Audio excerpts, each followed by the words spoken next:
ನಾನಿವತ್ತು ಈಸಿಯಾಗಿ ಬರೀ ಕವರ್ ಅಲ್ಲೇ ಸ್ಟೆನ್ಸಿಲ್ ಮಾಡ್ಕೊಳ್ತಾ ಇದ್ದೀನಿ. ವಾಲ್ ಪೇಂಟಿಂಗ್ ಗೆ ಮತ್ತೆ ಮೆಹಂದಿಗೆಲ್ಲ ಅಪ್ಲೈ ಮಾಡುವಾಗ ಸ್ಟೆನ್ಸಿಲ್ ಯೂಸ್ ಮಾಡೋದು ನೀವು ನೋಡೇ ಇರ್ತೀರಾ. ನಾನಿವತ್ತು ವಾಲ್ ಪೇಂಟಿಂಗ್ ಮಾಡ್ತಾ ಇದ್ದೀನಿ, ಅದಕ್ಕೋಸ್ಕರ ನನಗೆ ಸ್ಟೆನ್ಸಿಲ್ ಬೇಕಿತ್ತು. ಸೊ ನಾನು ಕವರ್ ಅಲ್ಲಿ ರೆಡಿ ಮಾಡ್ಕೊಳ್ತಾ ಇದ್ದೀನಿ. ಯಾವ ತರದ ಕವರ್ ಗಳು ಬೇಕಾದ್ರೂ ತಗೋಬಹುದು. ಕವರ್ದು 4 ಸೈಡ್ ಈಕ್ವಲ್ ಆಗಿ ಕಟ್ ಮಾಡಬೇಕು. ಅನ್ಈವನ್ ಇರಬಾರ್ದು, ಅದನ್ನ ನೋಡ್ಕೊಂಡು ನೀಟಾಗಿ ಕಟ್ ಮಾಡ್ಕೋಬೇಕು.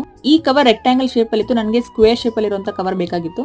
ಹಾಗಾಗಿ ನಾನು 4 ಸೈಡ್ ಅಲ್ಲೂ 15 ಸೆಂಟಿಮೀಟರ್ಸ್ ನ ಮಾರ್ಕ್ ಮಾಡಿ ಕಟ್ ಮಾಡ್ತಾ ಇದ್ದೀನಿ. ಕವರ್ ನ 4 ಸೈಡ್ ನಾವು ನೀಟಾಗಿ ಕಟ್ ಮಾಡಾದ್ಮೇಲೆ ವಿಡಿಯೋದಲ್ಲಿ ನೋಡ್ತಾ ಇದ್ದೀರಲ್ಲ ಅದೇ ತರ ಫೋಲ್ಡ್ ಮಾಡ್ಕೋಬೇಕು. ಅದಾದ್ಮೇಲೆ ಯಾವ ತರ ಡಿಸೈನ್ ಬೇಕಾದ್ರೂ ನಾವು ಮಾಡ್ಕೋಬಹುದು.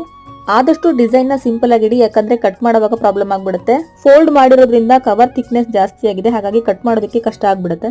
ಇಷ್ಟು ಸಿಂಪಲ್ ಡಿಸೈನ್ ನಾನು ಮಾಡಿದ್ರು ಇದನ್ನ ಕಟ್ ಮಾಡಾದ್ಮೇಲೆ ಈ ಕವರ್ ನ ಓಪನ್ ಮಾಡಾದ್ಮೇಲೆ ತುಂಬಾನೇ ಗ್ರ್ಯಾಂಡ್ ಆಗಿರುವಂತ ಒಂದು ಡಿಸೈನ್ ರೆಡಿ ಆಗುತ್ತೆ. ವಾಲ್ ಪೇಂಟಿಂಗ್ ಗೆ ನಾನು ಈ ಒಂದು ಡಿಸೈನ್ ನ ಯೂಸ್ ಮಾಡ್ತಾ ಇದ್ದೀನಿ. ಸ್ಟೆನ್ಸಿಲ್ 4 ಸೈಡ್ ಅಲ್ಲೂ ಸೆಲೋ ಟೇಪ್ ಹಾಕಿದ್ದೀನಿ, ಸೊ ದಟ್ ಪೇಂಟ್ ಮಾಡೋದಕ್ಕೆ ಈಸಿ ಆಗುತ್ತೆ ಅಂತ. ಪೇಂಟ್ ಮಾಡೋದಕ್ಕೆ ನಾನು ಅಕ್ರಿಲಿಕ್ ಕಲರ್ಸ್ ನ ಯೂಸ್ ಮಾಡಿದ್ದೀನಿ. ಪೇಂಟ್ ಮಾಡಾದ್ಮೇಲೆ ಈ ತರ ಕಾಣಿಸುತ್ತೆ. ಇದಿಷ್ಟು ಕಿಚನ್ ಮೇಕ್ ಓವರ್ ಗೆ ನಾನು ರೆಡಿ